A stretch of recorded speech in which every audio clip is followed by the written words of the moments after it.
بسم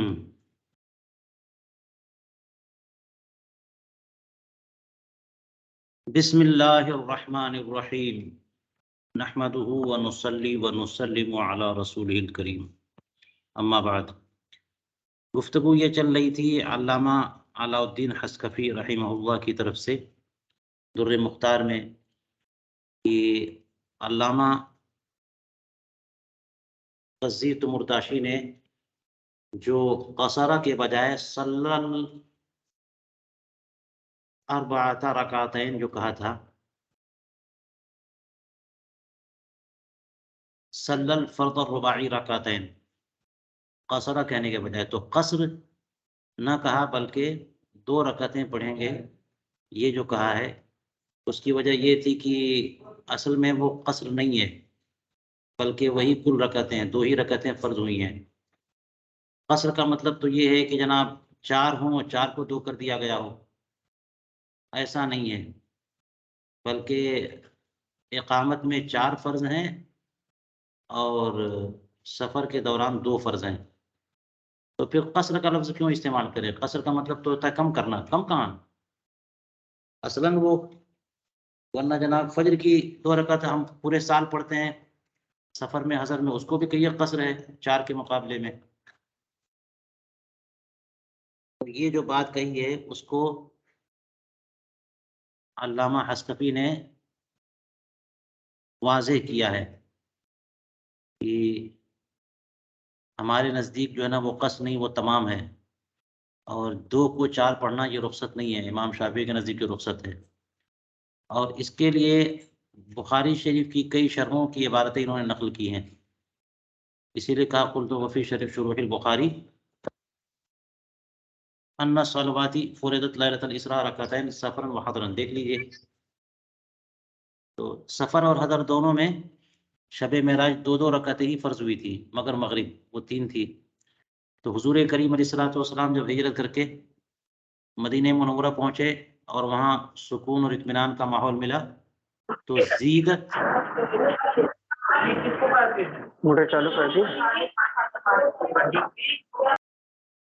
کسی کو کچھ پوچھنا ہے تو مائک کھولیں ورنہ مائک بند رکھیں۔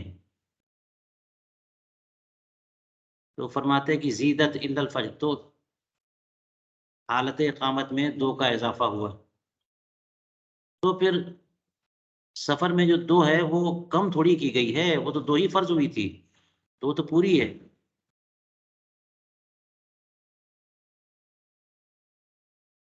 سوائے فجر کے، کیونکہ اس میں قرأت لمبی ہوتی ہے تو فجر میں اقامت کے دوران اضافہ نہیں کیا گیا، اور اسی طرح مغرب میں بھی یہ 3 ہے تو اس کو 4 نہیں کیا گیا، کیونکہ یہ دن کا وتر ہے، دن کی وتر نماز، وتر کی نماز ہے، جیسے رات کی ساری نمازیں پڑھنے کے بعد تہجد کے بعد وتر پڑھتے ہیں، وہ وتر اللیل ہے، یہ وتر النہار ہے، کہ دن ختم ہونے کے بعد وتر پڑھتے ہیں، یعنی 3 رکعتیں۔ تو فرماتے فلما استقر فرض الرباعیہ خفف فیہا فی السفر عند نزول قولہ تعالی، جب رباعیہ فرض نمازیں مستقر ہو گئی کہ 4 ہی ہیں تو اب سفر میں تخفیف ہو گئی۔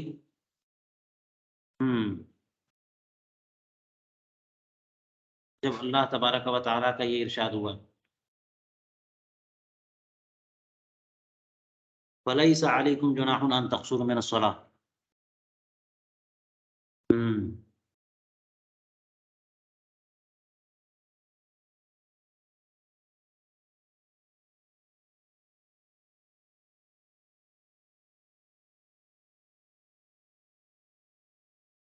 جب یہ آیت کریمہ سورہ مائدہ کی نازل ہوئی، وَكَانَ قَصْرُهَا فِي السَّنَةِ الرَّابِعَةِ مِنَ الْهِجْرَةِ، سن 4 ہجری کی بات ہے، اور اس وضاحت سے، اس توضیح سے سارے دلائل جو ہے وہ جمع ہو جاتے ہیں اور ساری بات بن جاتی ہے۔ انتہا کلامہم فلیحفظ۔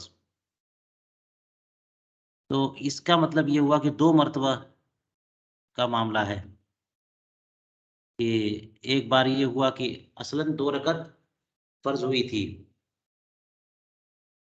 اور جب مدینہ منورہ پہنچے تو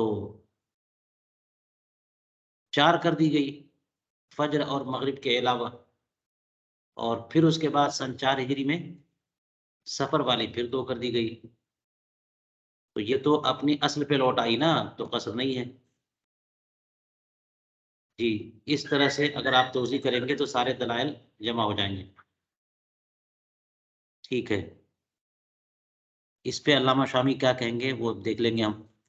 وَلَوْ كَانَ عَاصِيًا بِسَفَرِهِ، اگرچہ یعنی بندہ 3 دن کی مسافت کے ارادے سے نکلے اور اپنی بستی اور آبادی سے باہر نکل جائے تو اسے 4 رکعتی فرض نماز کو 2 رکعت پڑھنا ہے. وَلَوْ كَانَ عَاصِيًا بِسَفَرِهِ، اگرچہ اپنے سفر میں گنہگار ہی کیوں نہ ہو. یہ گناہ والا سفر کر رہا ہے، غلط مقصد کے لیے سفر کر رہا ہے، چوری اور ڈکیتی کے لیے سفر کر رہا ہے. لأن القبح المجاور لا يعدم المشروعیت، کیونکہ قبح مجاور مشروعیت کو ختم نہیں کر دیتی. وہ قباحت اور وہ خرابی جو ساتھ میں لگ گئی ہے اصل شے میں نہیں پائی جا رہی ہے، اصل شے میں وہ چیز نہیں پائی جا رہی ہے بلکہ باہر سے وہ لگ گئی ہے. یعنی قبیح العین ہی نہیں ہے، وہ قباحت باہر سے لگ گئی ہے. تو اس کی وجہ سے وہ اصل شے جس میں قباحت آ گئی ہے وہ اصل شے مشروع غیر مشروع ہو جائے ایسا نہیں ہے، وہ مشروع باقی رہے گا. تو مشروعیت کو ختم نہیں کر دیتی. ہاں، وہ قباحت جو کہ مجاور ہو. ٹھیک ہے، تو سفر اصلاً مشروع ہے اور ارادہ ساتھ میں شامل ہو گیا کہ فلاں غلط مقصد کے لیے سفر کر رہے تو یہ قبح مجاور ہے. اس کی وجہ سے سفر کی شرعی حیثیت تھوڑی ختم ہو جائے گی. شرعی حیثیت جو ہے وہ یہ ہے کہ سفر بندہ کرے گا تو اس کا حکم لگے گا، نماز قصر کرنی پڑے گی، روزہ جو ہے وہ رخصت ہوگی روزہ رکھنے یا چھوڑنے کی. کب تک قصر کرے گا؟ حتی یدخل موضع مقامہ، جب تک کہ اپنی اقامت کی جگہ میں نہ آ جائے. اور یہاں پہ موضع مقام سے مراد وطن اصلی ہے، یہ ذہن میں رکھیے گا. وطن اقامت نہیں ہے، وطن اصلی ہے کہ وہیں پر اس کا قیام ہوتا ہے. تو اپنی بستی میں واپس داخل نہ ہو جائے تب تک جو ہے. اور اس کی وجہ یہ ہے کہ آگے او ینویہ اقامت نصف شہر کہہ رہے ہیں، کسی جگہ کسی اور بستی میں 15 دن رکنے کی نیت کر لے تو وہ وطن اقامت ہے، یا پھر یہ کہ اپنے گھر واپس آ جائے. ان سارا مدت سفر، اگر مدت سفر وہ چل چکا، یعنی مسافت سفر جو 3 دن کی راہ ہے اتنی مسافت تک چل چکا تو اب مکمل طور پہ مسافر ہو چکا ہے اور واپسی میں بھی مسافر رہے گا جب تک کہ اپنی بستی میں داخل نہ ہو. جو ہی بستی میں داخل ہوا، آبادی شروع ہو گئی، وہ ساری بحثیں آپ لائیے جو کل کے درس میں ہوئی تھی. وہ بستی شروع ہو گئی یا بستی سے متصل جو فنائے مصر ہے وہاں وہ حصہ شروع ہو گیا تو بندہ مقیم ہو چکا. اس سے پہلے تک قصر کرے گا، اب قصر نہیں کر سکتا. یہ کب انسان مدت سفر، اگر مدت سفر یعنی مسافت سفر چل چکا تب. اور اگر مسافت سفر تک نہیں گیا وَإِلَّا فَيُتِمُّ بِمُجَرَّدِ نِيَّةِ الْعَوْدِ لِعَدْمِ اسْتِحْكَامِ السَّفَر، ورنہ صرف واپسی کی نیت سے ہی بندے کو نماز پوری پڑھنی پڑے گی، کیونکہ سفر جو ہے وہ اس میں استحکام تو ہو نہیں سکا پیدا. سفر تو نہیں بن پایا نا، سفر مستحکم تو نہیں ہو پایا. آپ کا ارادہ ضرور تھا سفر کرنے کا، مگر کیا کہاں آپ نے؟ جی سفر کی علت یعنی سفر جو بندے کو مسافر بنائے وہ تو 3 دن کی مسافت ہے نا. تو 3 دن کی مسافت گئے نہیں، 2 ہی دن کی مسافت گئے. مثال کے طور پر اگر 92 کلومیٹر مانے تو کہتے ہیں کہ جانے میں بھی اور واپسی میں بھی بندہ مسافر رہے گا اگر وہی 92 کلومیٹر یا 3 دن کی مسافت چلا جائے تو. لیکن ارادہ تو یہی تھا 3 دن کی مسافت جائے گا، 100 کلومیٹر جائے گا، لیکن 40-50 کلومیٹر جانے کے بعد یہ پورا پروگرام چینج ہو گیا اور اب واپس آئے، واپسی کا ارادہ کر لیا اس نے.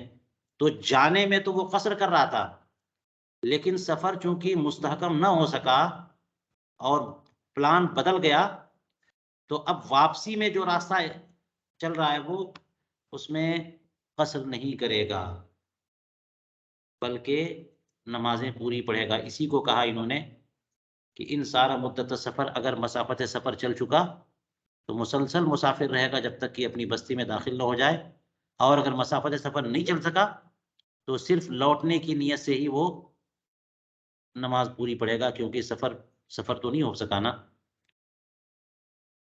یہ تو بات یہ ہے کہ اپنی بستی میں داخل ہونے تک مسافر ہی مسافر رہے گا جب 3 دن کی راہ چل چکا. دوسری صورت یہ ہے کہ کسی اور جگہ پر اقامت 15 دن کی اقامت کی نیت کر لے، اس سے پہلے تک وہ مسافر ہی مسافر رہے گا. کسی اور شہر میں 15 دن یا اس سے زائد کی اقامت کی نیت کر لی اس نے، تو اب وہ مقیم ہو جائے گا. اب وہ 2 نہیں پڑھ سکتا، 4 پڑھے گا. او ینویا ولو فی الصلاۃ، یہ نیت نماز میں کر لی تب بھی یہ نیت مؤثر ہو جائے گی. جی آپ نے کل میں نے جو درس کیا تھا اس میں بات بتائی تھی، ایک مثال آئی تھی کہ اگر بندہ کشتی میں سوار ہے اور ابھی کشتی اپنے ساحل پہ ہی لنگر انداز ہے، تو بندہ تو مقیم ہے، 4 رکعت نماز پڑھنی شروع کر دی اس نے. نماز پڑھ ہی رہا تھا کہ اس دوران کشتی ہلی، ہوا نے اسے جو ہے نا وہ ہوا کا ایک بڑا جھونکا آیا اور کشتی کو چلا دیا. کشتی سمندر دریا میں چل پڑی اور وہ راستے پہ چلنے لگ گئی. اس دوران اس نے سفر کی نیت کر لی نماز ہی کے اندر. تو نماز کے اندر اگر نیت کر لی سفر کی تو یہ نیت کارگر نہیں ہوگی، کیونکہ حالت اقامت میں اس نے نماز شروع کی تھی. تو 4 رکعت ہی پڑھے گا اگرچہ نماز کے اندر سفر کی نیت کر لے. لیکن اس کا الٹا ہے، اگر وہ مسافر والی نماز پڑھ رہا تھا قصر والی اور درمیانے نماز ہی اقامت کی نیت کر لے گا تو اس کی 2 رکعت نماز 4 کی طرف بدل جائے گی. مسافر تھا، 2 رکعت کا تحریمہ باندھا اس نے، 1 رکعت پڑھ لی، دوسری رکعت میں اس نے نیت کر لی کہ میں یہاں پر 15 دن 1 مہینہ رکوں گا، تو وہ 2 4 ہو جائے گی. اس لیے کہا کہ اگر یہ نیت نماز کے اندر پائی گئی تب بھی بندہ مقیم ہو جائے گا اور قصر چھوڑ دے گا. لیکن یہ نیت کب پائی جانی چاہیے؟ اذا لم یخرج وقتها، جبکہ اس کا وقت نہ نکلا ہو. بندہ ظہر کی نماز پڑھ رہا تھا اور 2 رکعت پڑھی تھی، دوسری رکعت میں تھا کہ وہ ظہر کا وقت نکل گیا، ابھی سلام نہیں پھیرا تھا کہ اس نے اقامت کی نیت کر لی اور وقت نکل چکا. تو وقت نکل جانے کے بعد نماز مستقر ہو جاتی ہے. ٹھیک ہے، جب وقت نکل گیا تو جس وقت جو ہے وہ نماز اس کے ذمہ فرض تھی، اس وقت وہ مسافر تھا تو 2% ہو جائے گی، مقیم تھا تو 4% ہو جائے گی. یہ مسئلہ معلوم ہے آپ کو؟ اس لیے وقت نکل جانے کے بعد اگر نیت کرے گا تو اگرچہ نیت نماز میں کرے گا وہ یہ نیت کام نہیں کرے گی. ولم یکن لاحقا، اور یہ بھی شرط ہے، یہ بھی ایک قید ہے کہ وہ لاحق نہ ہو، کیونکہ لاحق نیت کرے گا تو اس کی نیت کا اعتبار نہیں ہے، کیونکہ وہ تو امام کے پیچھے مانا جاتا ہے نا. جی اس کی تفصیل علامہ شامی کریں گے آگے. تو نیت کرے کس بات کی؟ اقامت نصف شہر، آدھے مہینے، اور آدھے مہینے سے مراد 15 دن ہے.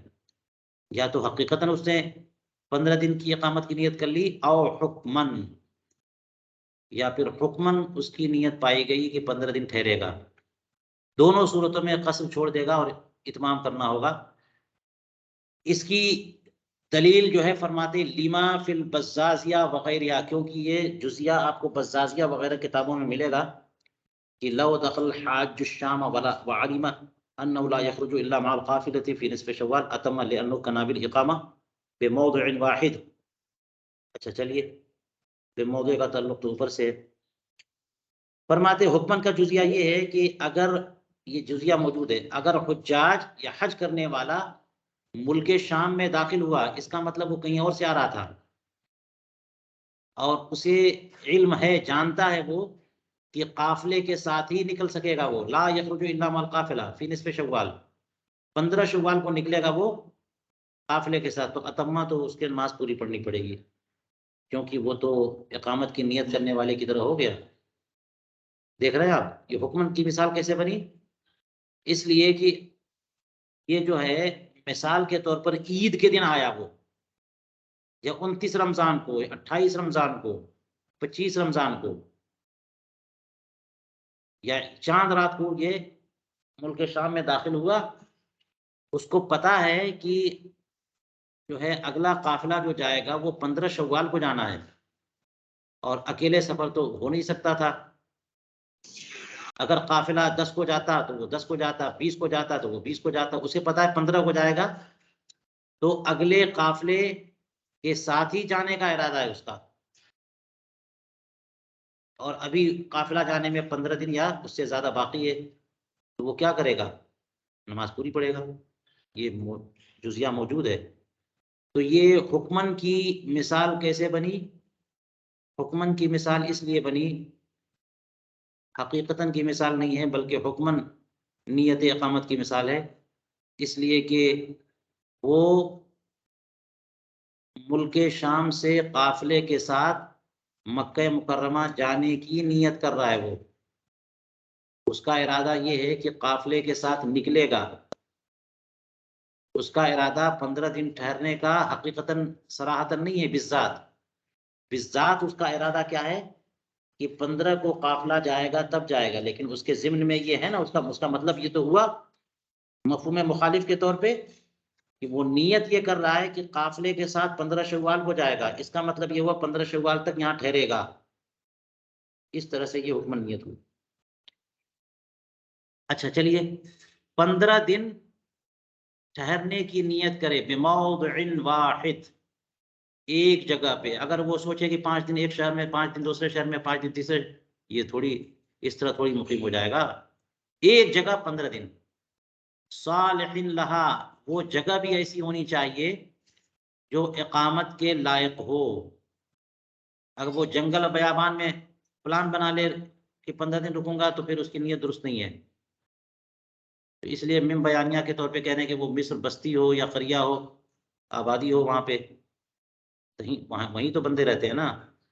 او صحراء دارنا، صحرائی دارنا وہو من اہل الاقبیاء، یہ ہوا وہو جو نا یہ قید ہے اس کے لیے، یہ جو ہے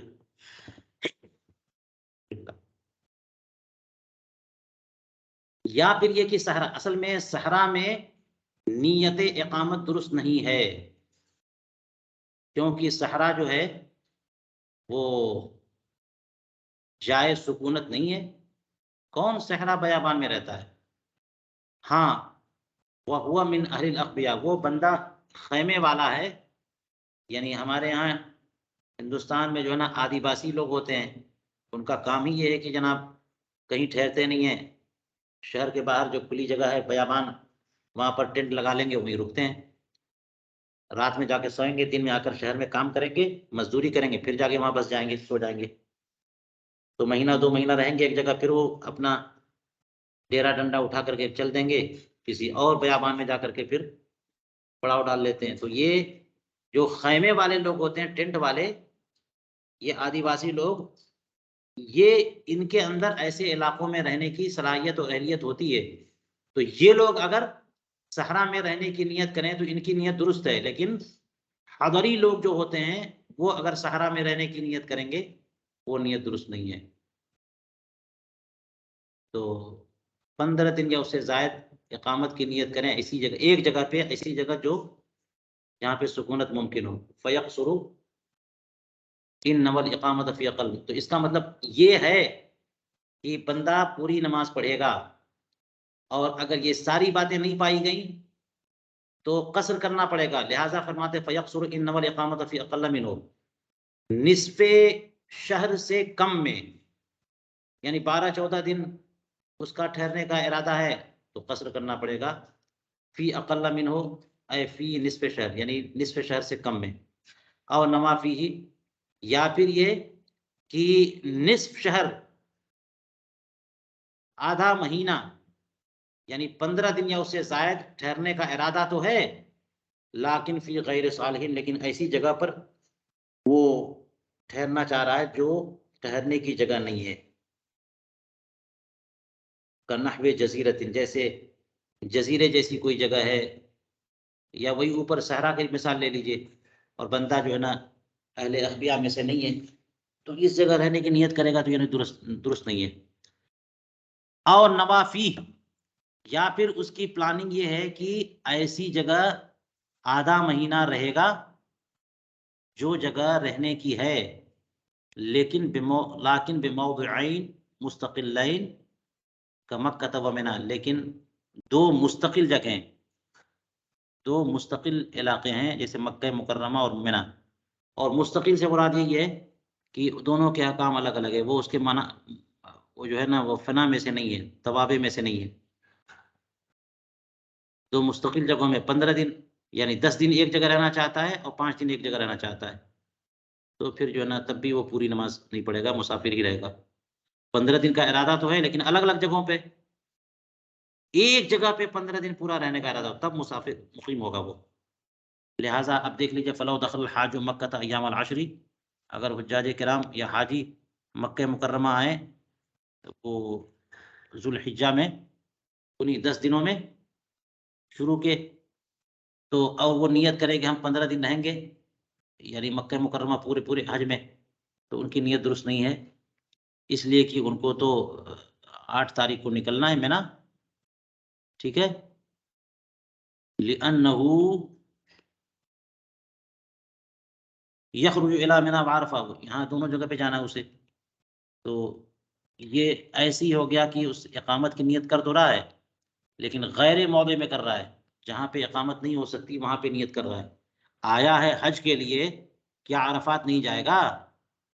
تو اس کا یہ کہنا کہ میں 15 دن مکہ مکرمہ میں رکوں گا اور جا کے وہ حج کر لوں گا، یہ ٹھیک نہیں ہے، اس کو تو رکنا پڑے گا، ادھر جانا پڑے گا۔ وبعد عودہ من منی تصح، اب جو ہے وہ عرفات اور مزدلفہ قیام کے بعد وقوف کے بعد منی آیا اور منی میں بھی کنکریاں مار کر کے پھر واپس مکہ مکرمہ آ گیا، اب وہ نیت کام کرے گی، کیونکہ اب جو ہے نا یہ نیت کرے گی مجھے مکہ مکرمہ 15 دن رہنا ہے، تو یہ نیت درست ہے۔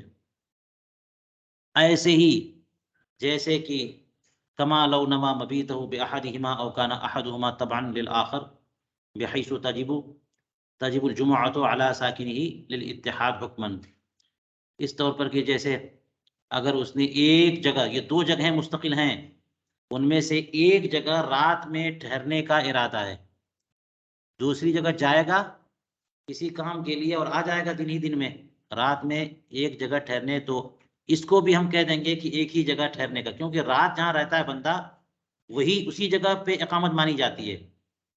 او کان احدہما، یا پھر یہ کہ 2 جگہ تو جانا تو ہے لیکن دونوں مستقل نہیں ہیں، پہلا جو شہر ہے وہ مستقل ہے، دوسرا اسی کا تابع ہے، اور کیا مطلب تابع کا، کہ وہ جو فنائے مصر میں رہتے ہیں ان پر بھی یہ جو شہر کے اندر جو جمعہ ہو رہی ہے اس میں حاضر ہونا ضروری ہے، کہ دونوں حکمن متحد ہیں، تو اس کو بھی یہ مانیں گے کہ ہاں ایک ہی شہر میں رہنا چاہ رہا ہے وہ۔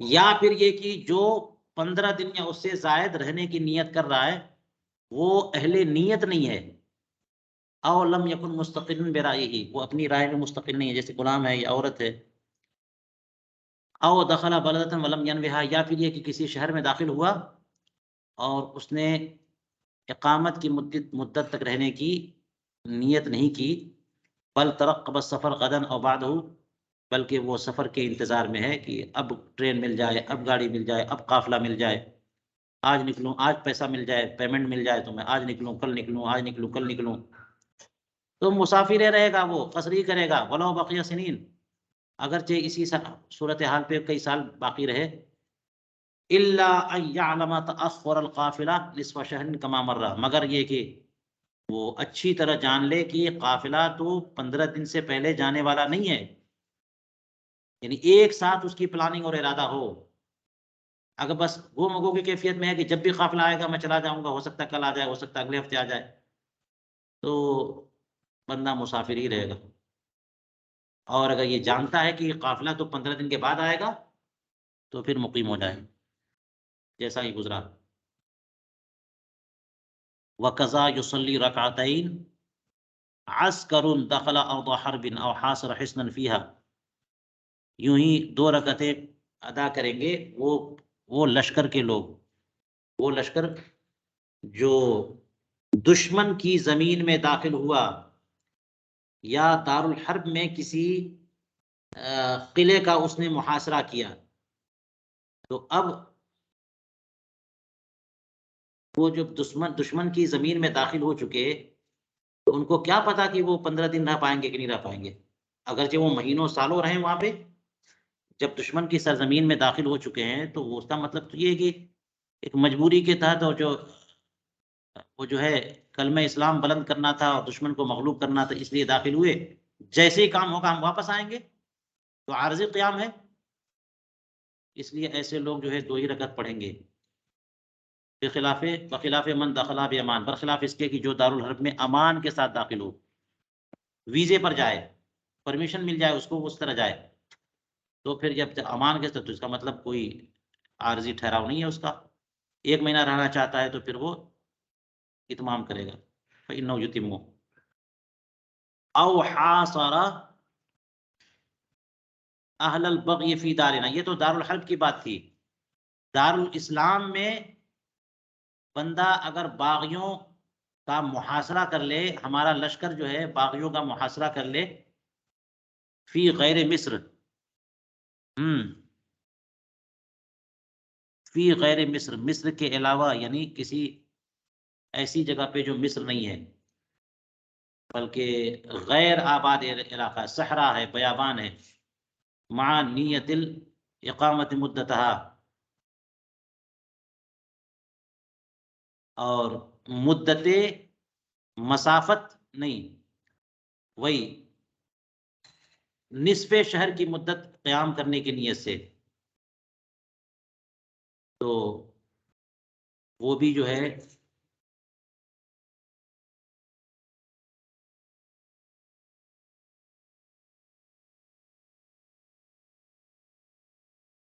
وہ بھی قصر کی نماز پڑھے گا، کیونکہ وہ ہے تو اپنے ملک میں جتنا چاہے ٹھہر سکیں، لیکن وہ باغیوں کے محاصرے کی وجہ سے ٹھہرا ہے نا، کب باغی ہتھیار ڈالتے ہیں تو ہمارا کام ہو جائے گا، ہو سکتا ہے 1 ہفتے میں ہو جائے، اور ارادہ یہ ہے کہ جب تک یہ باغیوں کی سرکوبی ہم نہیں کریں گے تب تک ہم جائیں گے نہیں، لیکن پتہ نہیں ہے کب تک رہنا پڑے گا، تو جب مسافر تو اپنے شہر سے نکلنے کے بعد ہو گیا، اب ایک ساتھ 15 دن یا اس سے زائد ٹھہرنے کی نیت نہیں پائی جائے گی ایک ساتھ، تو بندہ مسافر ہی رہے گا اور قصر ہی کرے گا۔ اس کی یہ مثال بھی دی کہ دارالاسلام ہی میں صحیح، مگر کہیں ایسی جگہ پر جہاں پر کہ آدمی ٹھہرتا نہیں ہے، وہاں باغیوں کا محاصرہ کر لیا اور اتنی مدت تک ٹھہرنے کا ارادہ کر لیا، تو یہ ارادہ بھی درست نہیں ہے، کیونکہ ایک بات تو یہ کہ وہ غیر مصر ہے، رہنے کی جگہ نہیں ہے، دوسری بات یہ کہ باغیوں کے محاصرے میں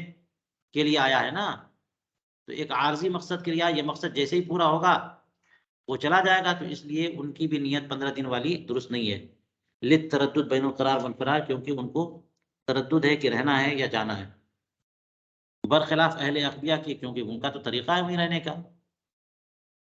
جیسے عرب والے یا ترکمانستان والے، ترکی جو نا، ان کا یہی طریقہ، نبوہ فی المفازہ، ان لوگوں نے 15 دن یا اس سے زائد نیت کر لی رہنے کی کھلے بیابان میں، چٹیل میں، تو یہ نیت ان کی درست ہے صحیح موقف کے طور پر، اور اسی پر فتویٰ ہے اذا کان عندهم الماء والکلى ما يكفيهم مدتها، جب ان کے پاس گھاس پانی، کھانے پینے کی چیزیں، چارہ وغیرہ سب ہیں جو اس 15-20 دن رہنے کی کفایت کریں، تو ان کی نیت اقامت درست ہے اور وہ اتمام کریں گے۔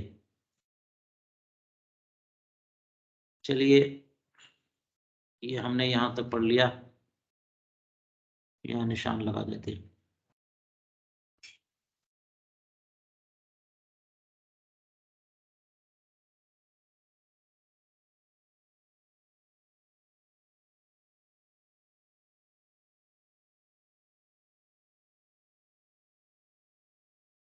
اب دیکھیے علامہ شامی کیا کہہ رہے ہیں، جو انہوں نے کہا تھا نا شروح بخاری کے حوالے سے کہ ساری نمازیں جو دو دو تھیں وہ چار چار ہو گئی، مگر فجر کی نماز کو چار نہیں کیا گیا کیونکہ لمبی تلاوت ہوتی ہے، اور مغرب کی نماز 3 تھی تو اس کو بھی 4 نہیں کیا گیا کیونکہ وتر نہار ہے۔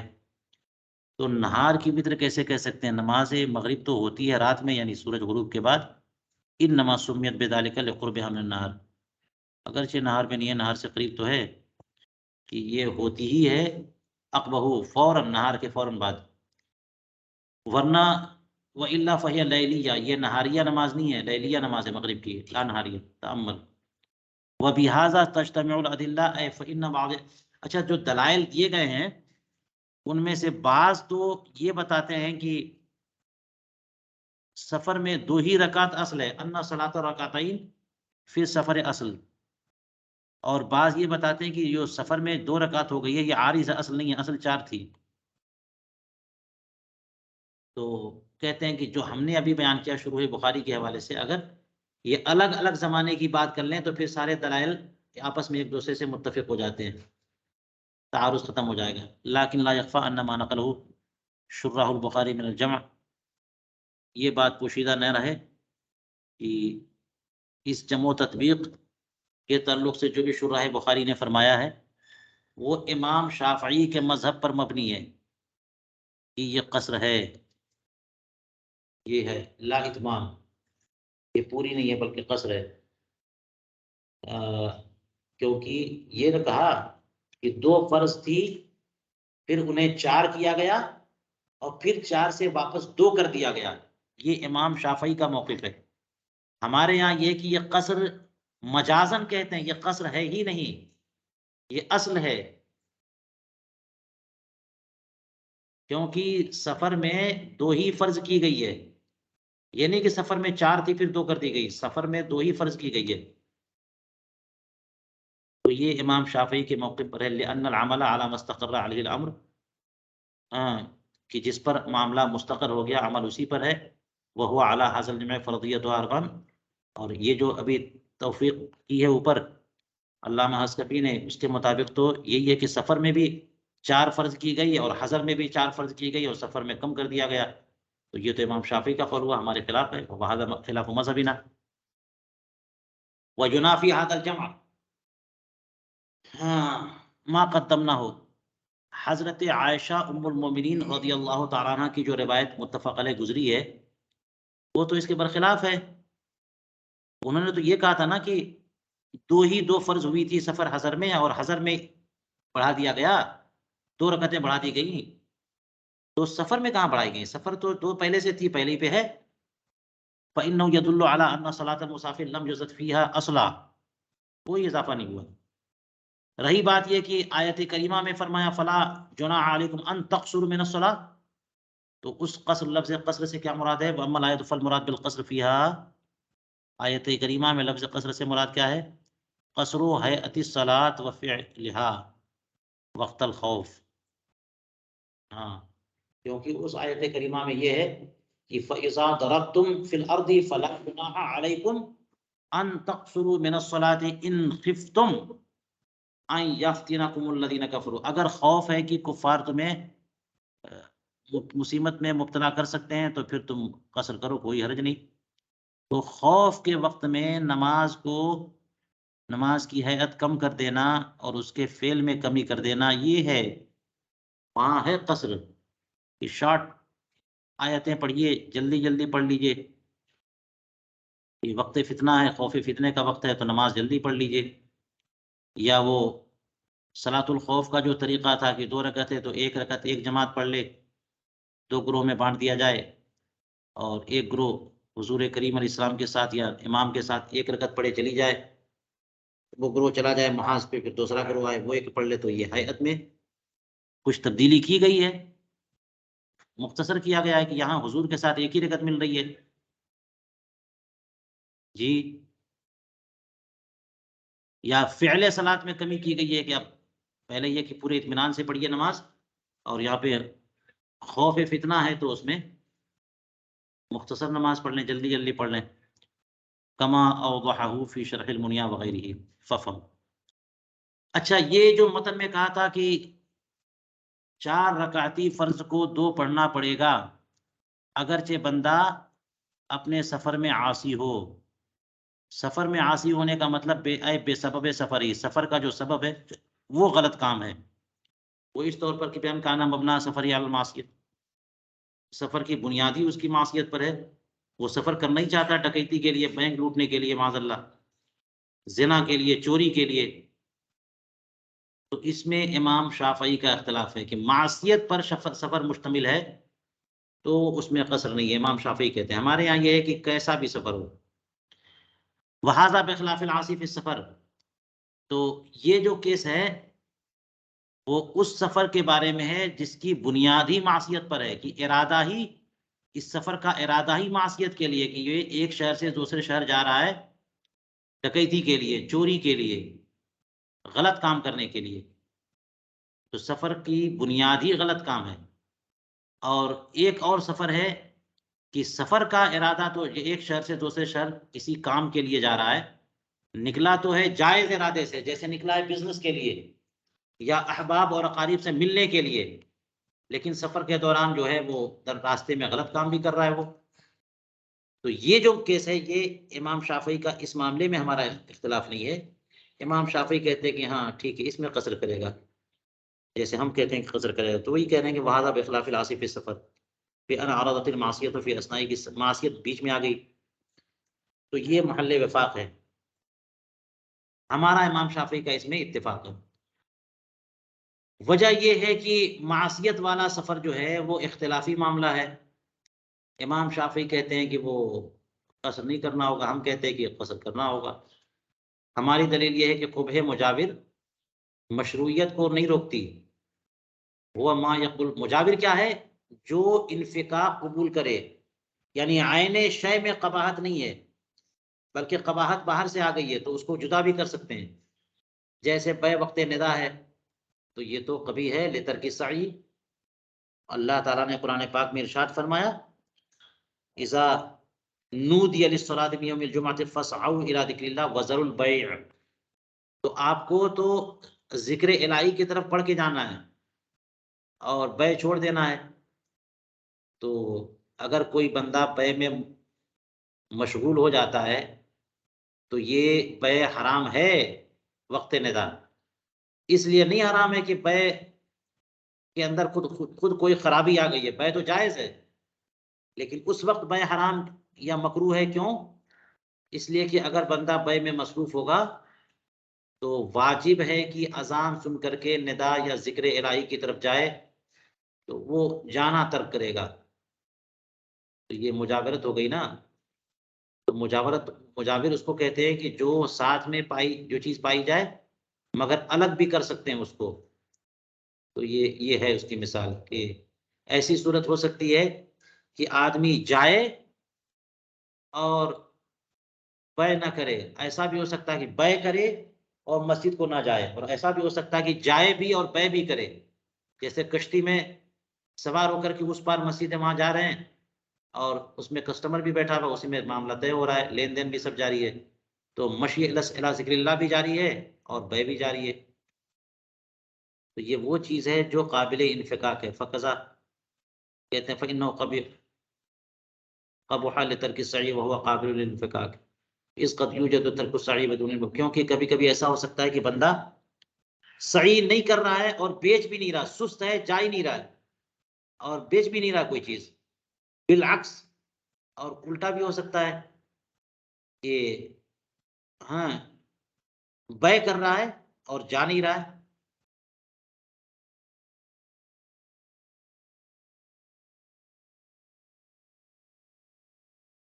وقضا ہونا، تو یہی معاملہ یہاں پر بھی ہے کہ بندہ اگر سفر میں کوئی معصیت انجام دے اور سفر کا سبب ہی وہ معصیت ہے تو وہ قبح مجابر ہے۔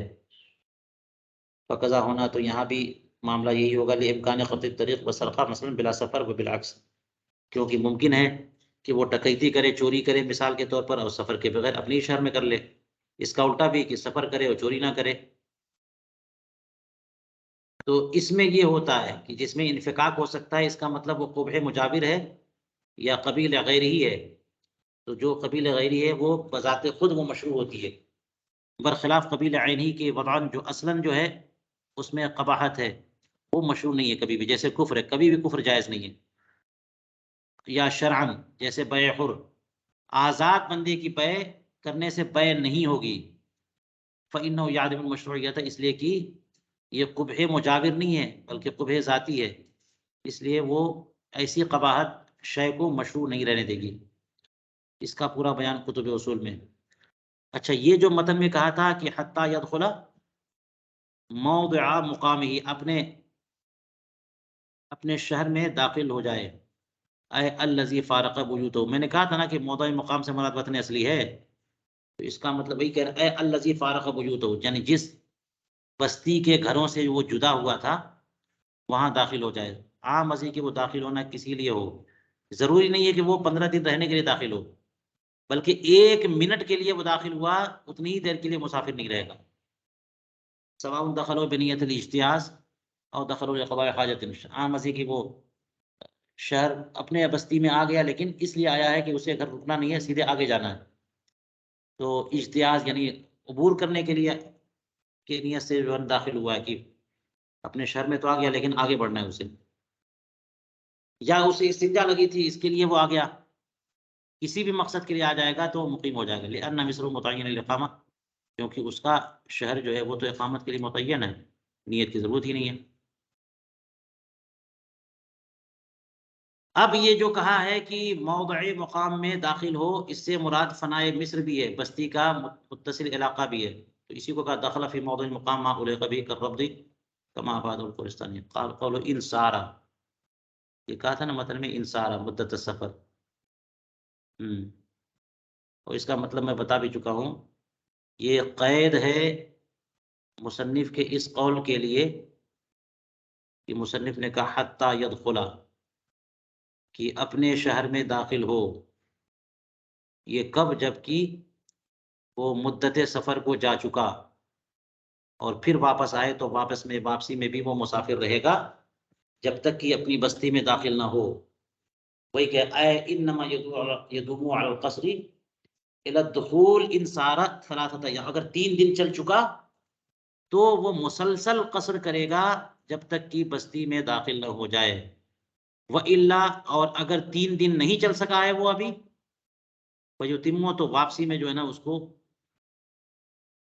نماز پوری پڑھنی پڑے گی. اے ولو فی المفاضہ، اگرچہ ابھی جو ہے نا وہ بیابان ہی میں کیوں نہیں ہے، لیکن 3 دن کی مسافت تک نہیں جا سکا تھا، پلٹ کر کے واپس ہونے لگ گیا تو واپسی کے سفر میں پوری پڑھنا پڑے گا. وقیاس اللہ، اب ایک بحث یہاں پر علامہ شامی کر رہے ہیں، وہ کیا ہے دیکھیے غور سے سنیے، ذرا مشکل بات ہے. یہ بات تو نماز کے بارے میں ہو گئی کہ 3 دن کی مسافت کے ارادے سے بندہ نکلا، شہر سے جیسے ہی باہر نکلے گا مسافر ہو جائے گا اور نماز قصر کرے گا. لیکن ابھی 2 ہی دن کی مسافت پہ پہنچا تھا، 3 دن کی مسافت پہ نہیں پہنچا تھا. 2 ہی دن کی مسافت پہ پہنچا کہ وہاں اس نے کینسل کر دیا پلان اور اب اپنی بستی کی طرف واپس آ رہا ہے. تو جانے میں وہ قصر کر رہا تھا لیکن اب واپسی میں وہ قصر نہیں کرے گا، واپسی میں وہ مسافر نہیں رہا. پلان ختم تو مسافر ختم، کیونکہ واپسی میں 3 دن کی راہ نہیں ہے اور 3 دن کی راہ جا بھی نہیں سکا تھا وہ. تو واپسی میں اب قصر نہیں کرے گا، نماز پوری پڑھے گا. سوال یہ ہے کہ یہ نماز کا مسئلہ ہے، کیا رمضان کے روزے کا بھی یہی مسئلہ ہے؟ کیونکہ رمضان کے روزے کا مسئلہ یہ تھا کہ شہر سے جیسے ہی باہر نکلا اب اس کو صبح صادق کا وقت ہونے والا ہے، تو اس دن کے روزے کے لیے وہ عذر ہے سفر.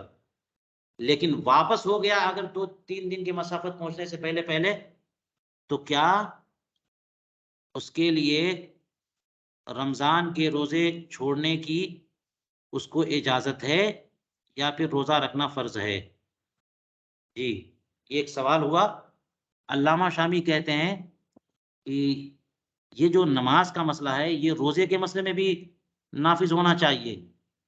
کہ جیسے نماز اب قصر نہیں کر سکتا، اسی طرح روزہ بھی اب چھوڑ نہیں سکتا۔ وقیاس ان لا یحل فطرہ فی رمضان، رمضان میں اب اس کے لیے روزہ افطار کرنا حلال نہیں ہے، کیونکہ وہ مسافر تو ہو ہی نہیں سکا تھا نا، یہ تو مسافر کے لیے رخصت ہے۔ وَلَوْ بَيْنَهُ وَبَيْنَ بَلَدِهِ یومان، اگرچہ ابھی شہر سے کافی دور ہے، اس کے درمیان اور شہر کے درمیان 2 دن کا فاصلہ ہے، لیکن جو بھی فاصلہ ہے 2 دن کا، وہ 3 دن کا فاصلہ سے کم تو ہے، مسافت سفر تو نہیں ہے، تو مسافر شرعی نہیں ہوا۔ جب مسافر شرعی نہیں ہوا تو اسے روزہ کھولنا یعنی کھانا پینا اس کے لیے حلال نہیں ہے، رمضان کا روزہ فرض ہے۔ یہ علامہ شامی قیاسن یا تخریجن اس کا قول کر رہے ہیں کہ یہ ہونا چاہیے۔ وجہ کیا ہے؟ لأنه يقبل النقض قبل استحکام، کیونکہ سفر جو ہے نا استحکام سے پہلے نقض کو قبول کرتا ہے۔ بندہ اپنے علاقے سے نکل گیا، بہت دور جانا تھا، تو جیسے ہی باہر نکلا وہ اس کو ساری رخصتیں مل گئی، لیکن ایک ساتھ یہ بھی ضروری ہے کہ استحکام بھی ہو، اتمام بھی ہو، اکمال بھی ہو۔ اور سفر کا اکمال کب ہوگا؟ جبکہ وہ 3 دن کی مسافت تک پہنچ جائے گا تب۔ اس سے پہلے اگر پروگرام بدلتا ہے تو سفر منقوض بھی ہوگا، اسی کو کہتے ہیں لأنه يقبل النقض قبل استحکام، سفر کے استحکام سے پہلے نقض کو قبول کرے گا۔ آپ نے سن لیا نا اس سے پہلے کتنے جزیات سن لیے متن میں، کہ جب 3 دن کی مسافت تک پہنچ چکا تو اب بڑا زبردست والا مسافر ہو گیا وہ، ہے نا۔ اگر وہ ایسا مسافر ہو گیا ہے کہ اگر وہ کسی ایسی جگہ رکنے کا ارادہ کر رہا ہے جو رکنے کی جگہ نہیں ہے تو وہ مقیم نہیں، تب بھی نہیں ہوگا، وہ مسافر ہی رہے گا۔ 2 جگہ کی نیت کر رہا ہے رکنے کی، تب بھی وہ مقیم نہیں ہوگا، مسافر ہی۔ کتنی صورتیں بتائیں؟ تو وہ استحکام کے بعد جب پکا مسافر ہو چکا، اور ابھی جو ہے نا وہ اتنی مسافت تک نہیں پہنچا ہے تو کچا مسافر ہے، وہ ہے تو مسافر شرعی لیکن کچا معاملہ ہے، تو وہی کہتے ہیں قبل استحکام سفر جو ہے نقص کو قبول کرتا ہے۔ کیوں؟ اسلم یتم علت، کیونکہ علت سفر جو ہے نا وہ پوری نہیں ہوئی۔ علت سفر تو یہ کہ 3 دن کی مسافت وہ پائی نہیں گئی۔ فکانت الاقامۃ نقضا للسفر العارض، تو یہ اقامت جو ہے نا اس نے ارادہ کر لیا اب نہیں جائے گا، گھر واپس جائے گا، تو اقامت جو ہے نا سفر عارض کے لیے نقض ہے، تو یہ اقامت اس عارضی سفر کو توڑ دے گی۔ لا ابتداء علت للاتمام، ہاں یہ اتمام کی علت کی ابتدا نہیں ہے، یہ نقض سفر ہے۔ جیسے ہی اس نے 2 دن کی مسافت چلنے کے بعد پلان چینج کیا، بدلا، تو یہ اقامت واپس ہونے کی نیت جو ہے یہ اقامت نقض سفر ہے یا اتمام کی علت کی ابتدا ہے، حالانکہ دونوں کا حاصل ایک ہوگا، لیکن اس کو کہہ رہے ہیں کہ یہ اقامت نقض سفر ہے، جو سفر شروع کر چکا تھا اسی کو توڑنا ہے۔ اتمام کی علت کیا ہوتی ہے؟ 15 دن سے زیادہ، 15 دن یا اس سے زیادہ کا قیام، تو کیا یہ اتمام کی علت کا آغاز ہے؟ نہیں، یہ نقض سفر ہے۔ جب نقض سفر ہے تو سفر کا ارادہ ٹوٹ گیا، جب ٹوٹ گیا تو جو سفر کی وجہ سے اس کو رخصت ملی ہوئی تھی کہ وہ روزہ چھوڑ سکتا تھا وہ ختم۔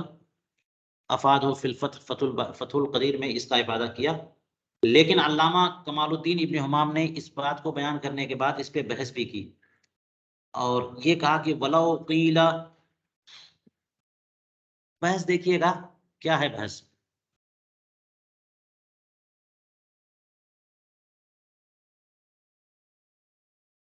یعنی ایک ایسی بات جو مخالف سمت لے کے جا رہی ہے اس کا جواب دینا پڑے گا، اور جواب نہیں دیا انہوں نے۔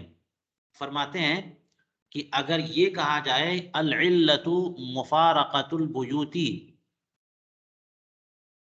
قاصدا مسیرۃ 3 ایام، اگر یہ کہا جائے کہ یہ نماز جو قصر کی جا رہی ہے یا روزہ جو چھوڑا جا رہا ہے یا جو بھی احکام شرعیہ مرتب ہو رہے ہیں سفر شرعی پر، اس کی علت ہے کیا؟ 3 دن کی مسافت کا ارادہ ہے، 3 دن کی مسافت ہے، یا پھر مفارقۃ البیوت ہے، یعنی اپنی بستی کے گھروں کو جدا کرنا، اپنی بستی کے گھروں سے جدا ہونا 3 دن کی مسافت کی نیت سے، ہاں اپنے علاقے کو چھوڑنا، یہ علت ہے، یہ علت ہے۔ تو یہ علت تو ابھی بھی پائی جا رہی ہے، لا استکمال سفری ثلاثۃ ایام، علت وہ ہے نہ کہ 3 دن کی مسافت تک سفر کو مکمل کرنا، 3 دن کی مسافت تک سفر کو مکمل کرنا یہ استکمال، یہ علت ہے، یا پھر یہ کہ مفارقۃ البیوت علت ہے۔ اگر مفارقۃ البیوت علت ہے تو وہ تو واپسی میں بھی ابھی گھر تو پہنچا نہیں ہے، تو مفارقۃ البیوت تو موجود ہے، تو اس صورت میں روزہ چھوڑنے کی اجازت ہونا چاہیے واپسی میں۔ اور اگر استکمال الایام علت ہے تو استکمال الایام تو ختم، کیونکہ وہ وہاں تک پہنچا ہی نہیں، چینج کر دیا اس نے، تو وہ جب ختم تو علت ختم، علت ختم تو اب روزے چھوڑنے کی اجازت اس کو نہیں ہونا چاہیے۔ ہاں تو یہ کہہ رہے ہیں کہ علت جو ہے نا وہ استکمال سفر نہیں ہے بلکہ مفارقۃ البیوت ہے، بدلیل ثبوت حکم سفر بمجرد ذالک، کیونکہ یہ دلیل ہے کہ محض مفارقۃ الوجود سے بندہ مسافر ہو جاتا ہے۔ یہ تو شروع سے آپ پڑھ رہے ہیں کہ بندہ گھر سے نکلا 3 دن کی مسافت کے ارادے سے، جیسی گھر سے علاقے سے باہر ہوگا سفر کے سارے احکام اس پر نافذ ہونے شروع ہو جائیں گے، اس کا مطلب مفارقۃ الوجود کی علت ہے۔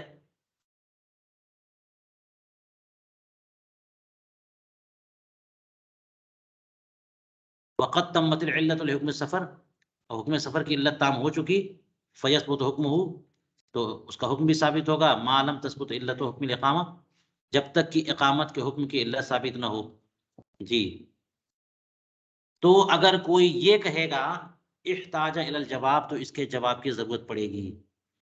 جی علامہ کمال الدین ابن حمام کی یہ بات، اور علامہ شامی کہتے ہیں کہ یہ بات جو ہے نا بحث علامہ کمال الدین ابن حمام کی، یہ بڑی قوی ہے صاحب البحر کے نزدیک، ولما قوی البحث عند صاحب البحر وخفی علی الجواب، ان پر جواب واضح نہیں ہو سکا، تو علامہ ابن نجیم مصری رحمہ اللہ نے البحر الرائق میں یہ فرمایا ہوگا، فرماتے ہیں الذی یظہر انہ لا بد من دخولہ مصر مطلقا، انہوں نے یہ کہہ دیا کہ واپسی میں بھی مسافر رہے گا اور ضروری ہے کہ وہ مصر میں داخل ہو جائے، تب جا کے اس کا سفر ختم ہوگا، یہ انہوں نے کہہ دیا۔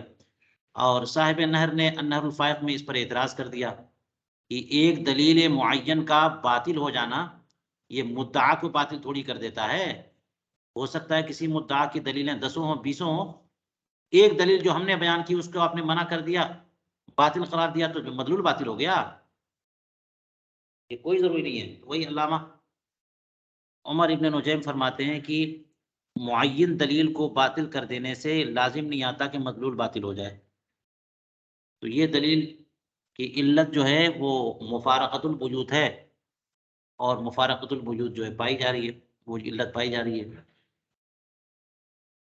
تو اس کا مطلب یہ ہوا کہ واپسی میں بھی نماز پوری پڑھنی چاہیے اور روزہ چھوڑنے کی اجازت ہونی چاہیے، نہیں نماز واپسی میں بھی قصر کرنی چاہیے، روزہ چھوڑنے کی اجازت ہونی چاہیے۔ اور یہ ایک اعتراض ہوا، یہ اصل موقف نہیں ہے کسی کا، اسی لیے انہوں نے بیان کیا بحث کے طور پر کہ اس کا جواب کیا ہوگا، تو فرمایا کہ صاحب البحر نے جواب نہیں دیا، میں جواب دیتا ہوں۔ علامہ شامی کہہ رہے ہیں اقول، فرماتے ہیں وَيَظْهُرُ لِي فِي الْجَوَابِ، اور جواب کس بات کا؟ صاحب فتح القدیر کی اس بحث کا، وَلَوْ قِيلَ سے جو کہا انہوں نے کہ علت مفارقۃ الوجود ہے یا استکمال مدت سفر ہے، کیا ہے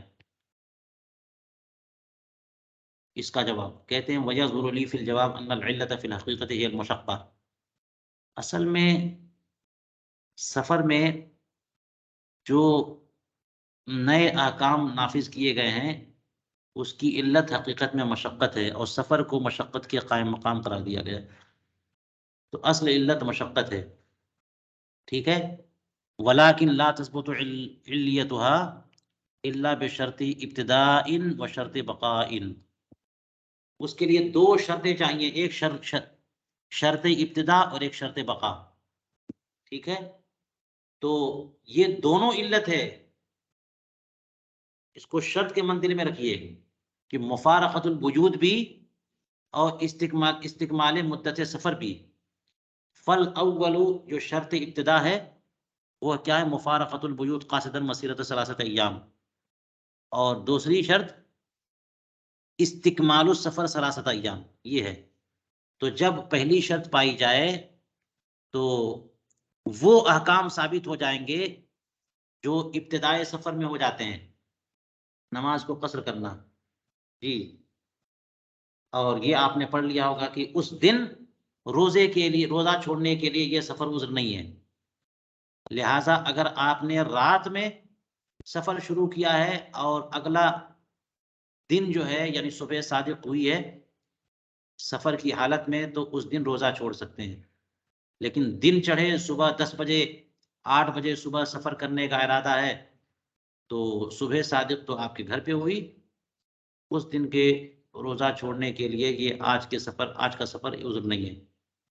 اس لیے جو احکام ابتدائے سفر میں ثابت ہوتے ہیں وہ ثابت ہوں گے، یعنی نماز کو قصر کرنا، سارے احکام نہیں۔ فلذا یقصر بمجرد مفارقت العمران ناویا، یہی وجہ ہے کہ بندہ آبادی سے جیسے ہی جدا ہوگا ویسے ہی قصر کرے گا، ناویا یعنی 3 دن کی مسافت کی نیت سے جیسے جدا ہوگا۔ تو یہ علت ابتدا تھی، شرط ابتدا، لیکن شرط انتہا یا شرط بقا نہیں پائی گئی۔ وہ کیا ہے؟ ولا یدوم الا، سفر جاری کب رہے گا؟ شرط ثانی سے، اور وہ شرط ثانی کیا ہے؟ استکمال مدت سفر، لہذا پہلے ہی روک گیا تو سفر بھی رک گیا۔ معاملہ ابتدا کا تھا تو جو مسائل ابتدا میں تھے وہ ہو گئے، لیکن جو مسائل بقا میں ہوتے ہیں تو بقا نہیں پائی گئی تو مسائل بھی نہیں آئیں گے۔ فہو شرط لاستحکام علتن، تو شرط ثانی جو ہے وہ علت کے طور پر اس کے استحکام کے لیے شرط ہے کہ مدت سفر تک وہ چلا جائے۔ فَإِذَا عَزَمَ عَلَىٰ تَرْكِ السَّفَرِ قَبْلَ تَمَامِهِ، تو جب وہ مدت سفر یا مسافت سفر کے تمام سے پہلے اس نے سفر کا ارادہ ہی چھوڑ دیا، بالکل عزم کر لیا کہ نہیں مجھے جانا ہی نہیں ہے، تو شرط ابتدا تو پائی گئی، شرط بقا نہیں پائی گئی۔ بطل بقاؤها علتاً لقبولها النقض قبل الاستحکام، کیونکہ استحکام سے پہلے اس نے نقض کو قبول کر لیا۔ ہاں، لیکن شروع میں جو نمازیں اس نے پڑھی تھی قصر، وہ ساری نمازیں درست ہو گئیں، ان کے اعادے کی ضرورت نہیں ہے۔ ومضى فعله في الابتداء على الصحة لوجود شرط، کیونکہ شرط ابتدا تو پائی گئی تھی۔ ولذا لو لم يصلي لعذر، اسی وجہ سے یہ مسئلہ بتایا کہ اگر کسی بندے نے عذر کی وجہ سے، وہ جو گھر سے نکل چکا تھا، بستی سے نکل چکا، عذر کی وجہ سے کچھ نمازیں چھوٹ گئی ہیں، اور 3 دن کی مسافت پہنچنے سے پہلے 2 ہی دن کی مسافت پہ پلان چینج کیا، واپس آ رہا ہے، ثم رجع، تو وہ جو جانے میں جو نمازیں چھوٹی تھیں ان کی قضا کیسے کرے گا؟ قصر ہی کرے گا۔ جب واپسی ہو رہی ہے اب جو نمازیں پڑھے گا وہ پوری پڑھے گا، لیکن جو جانے میں نمازیں چھوٹی تھی ان کی قضا قصر کے طور پہ کرے گا، کما قدمنا۔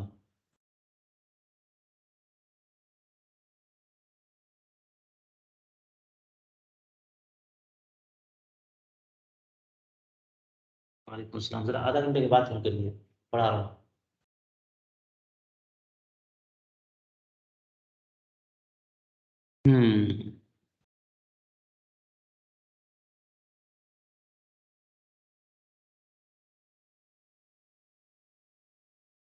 ولو فی الصلاۃ، ولو فی الصلاۃ،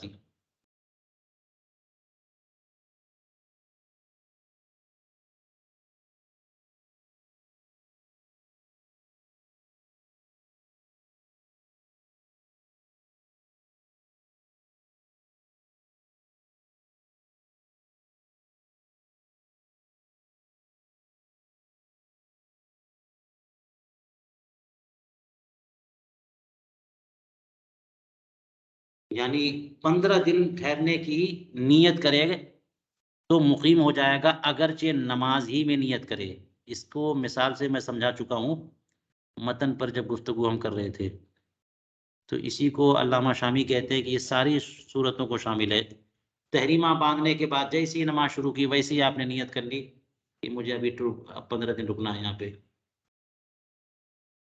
یہ ساری صورت شمل ما اذا كان في اولها او وسطها او اخرها، یا منفرد ہو، مقتدی ہو، مدرک ہو، مسبوق ہو، سب کو شامل. لاحق بس مائنس ہے، صرف لاحق الگ ہے بس، ورنہ مسبوق ہے، مدرک ہے، مقتدی ہے، منفرد ہے، سب. یہ لوگ اگر نماز کے دوران بھی اقامت کی نیت کر لیں تو ان کی 2 رکعتی نماز 4 ہو جائے گی. وَالشَّمَلَ مَا إِذَا كَانَ عَلَيْهِ سُجُودٌ وَنَوَى، یہ آخر میں کہا تھا کہ نماز کے آخر میں بھی اس نے ارادہ کر لیا تو 4 ہو جائے گی. تو آخر سے مراد بالکل آخر لے لیجیے آپ، یعنی قاعدہ اخیرہ میں بیٹھ گیا وہ ہے اور سلام نہیں پھیرا اس نے.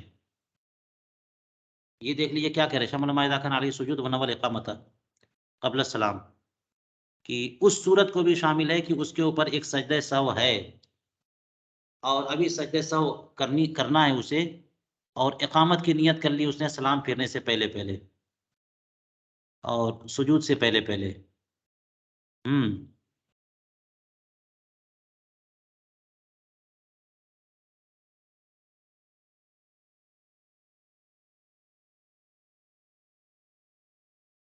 او بعدہما، یا پھر سلام کے بعد اور سجود کے بعد، اس کو بھی شامل ہے. یعنی سلام سے پہلے پہلے اگر وہ نیت اقامت کر لے گا تو 2 رکعت اور پڑھانی پڑے گی، کیونکہ ابھی خروج بسنئی تو ہوا نہیں نا، ابھی تو حرمت صلاۃ میں موجود ہے وہ، اور نیت اقامت کی کر لیا اس نے تو اٹھ کے کھڑے ہو کر کے اسے 2 رکعتیں پڑھنی پڑیں گی. لیکن او بعدہما سے کیا مراد ہے یہ ذرا غور کریے گا.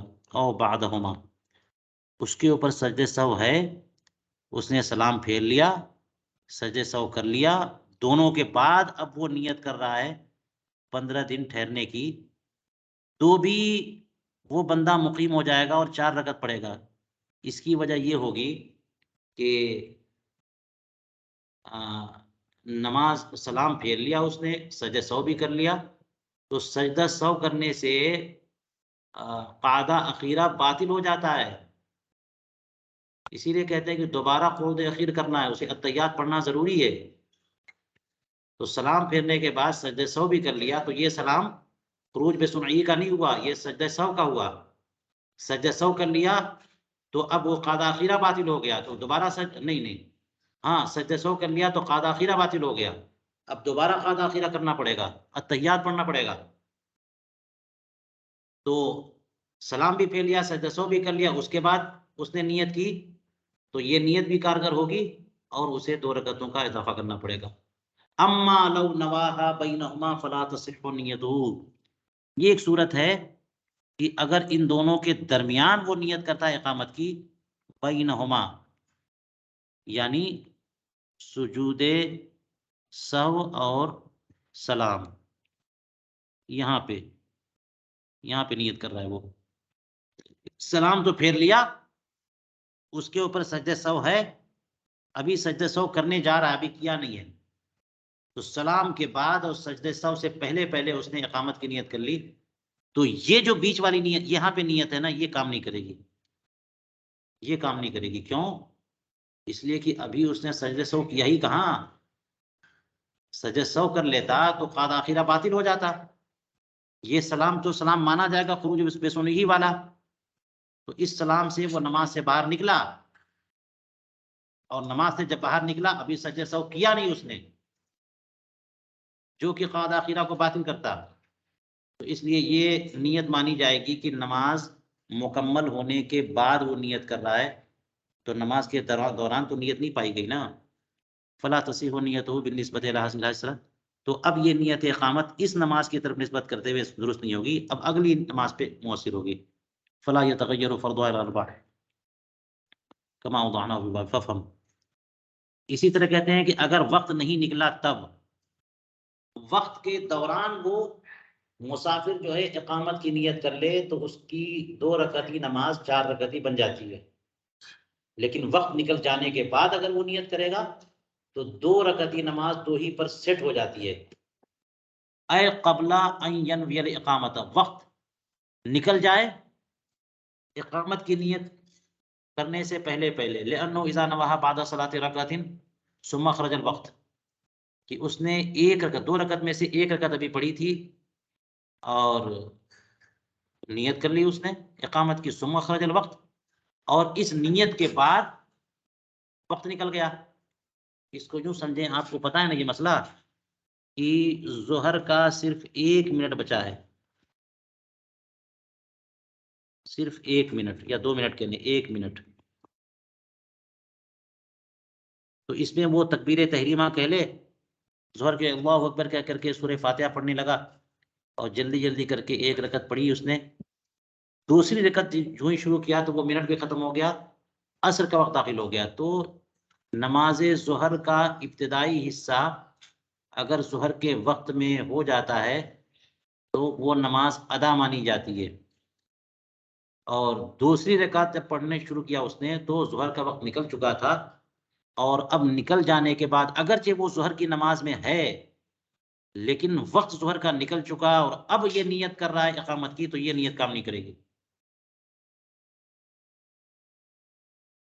وہی کہہ لے انه اذا نوى بعد صلاة ركعة ثم خرج الوقت تحول فرض الى 4. ہاں نیت کر چکا تھا تب وقت نکلا. اما لو خرج الوقت، اب رہی بات یہ کہ وقت نکل چکا اور وہ نماز میں ہے اور نماز کے دوران لیکن وقت نکل جانے کے بعد اس نے نیت کی، تو اب جو ہے نا فرض سیٹ ہو گیا. فلا يتحول في حق تلك الصلاة، اس نماز کے حق میں اس کا فرض بدلے گا نہیں. كما في البحر عن الخلاصہ. او ولم يكن لاحقا،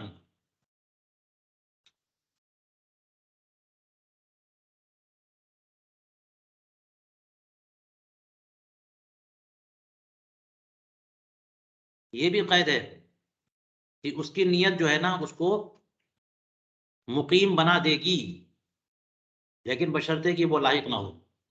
لاحق پتہ ہے نا کس کو کہتے ہیں؟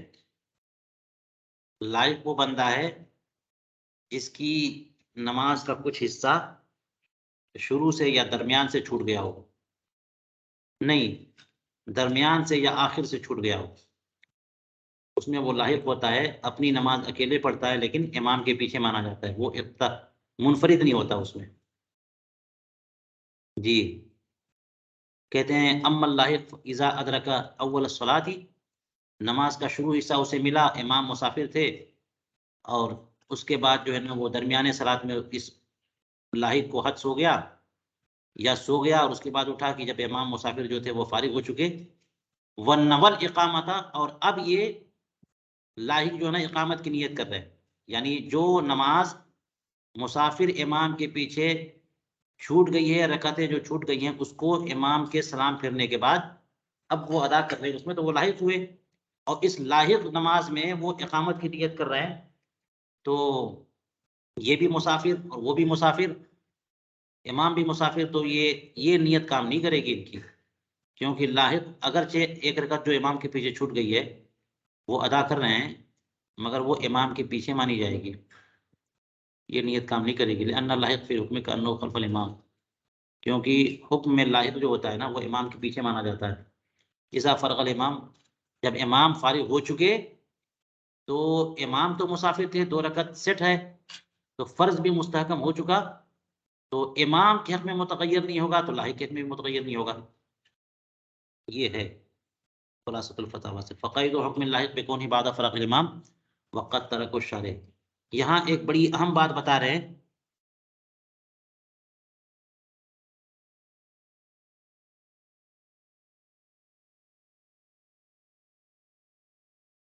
یا تو اسے پھر فقیدو پڑھنے کے بجائے فقید پڑھیے.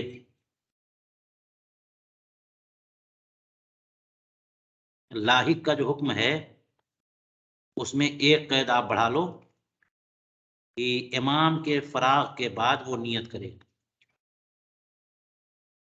اور شارح نے علامہ حصکفی نے یہ قید ذکر نہیں کی، یہ قید ہے.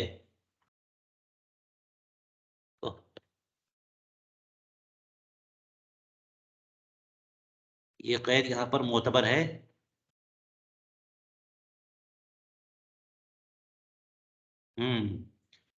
مسلم شارح نے تو صرف لاحق کہہ دیا.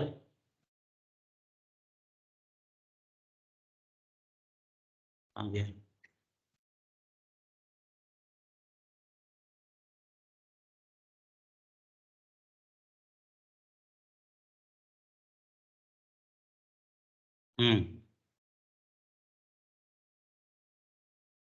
ولم یقل لائقا، کہ اگر اقامت کی نیت کرے تو بندہ مقیم ہو جاتا ہے، 4 رکعت بن جاتی ہے نماز.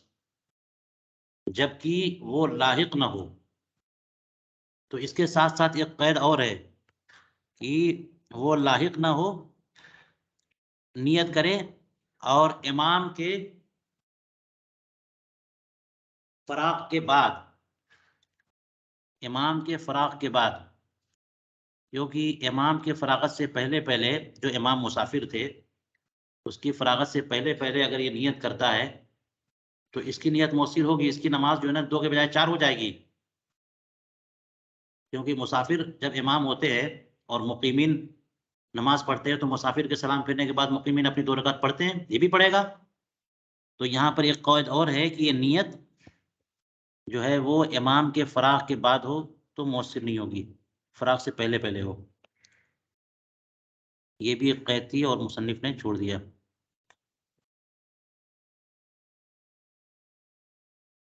تو لاحق کا حکم کو مقید کر لو آپ بعد فراغ الامام سے، جسے انہوں نے چھوڑ دیا. قوله حقیقتا وحکما تعمیم لقول ینوی قول لا دخل الحاج اے فی اول شوال. یہ اوپر جو کہا تھا نا کہ حجاج کرام شوال شام میں آئے، ملک شام میں، تو اس میں یہ قید بھی معتبر ہے کہ شوال کی پہلی تاریخ کو آئے یا شوال سے پہلے آئے. اور حاج سے مراد وہ نہیں ہے جو حج کر چکے، مراد وہ ہے جو حج کرنے کا ارادہ رکھتے ہیں.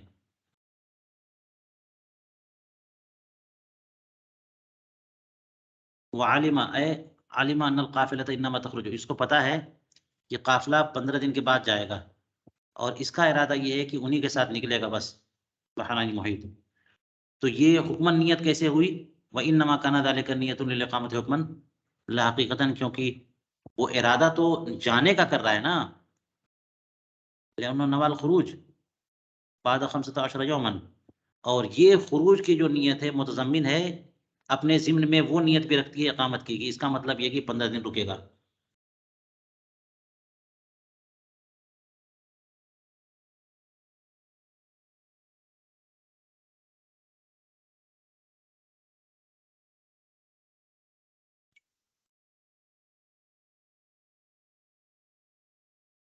چلیے یہیں پر ہم آج درس روکتے ہیں.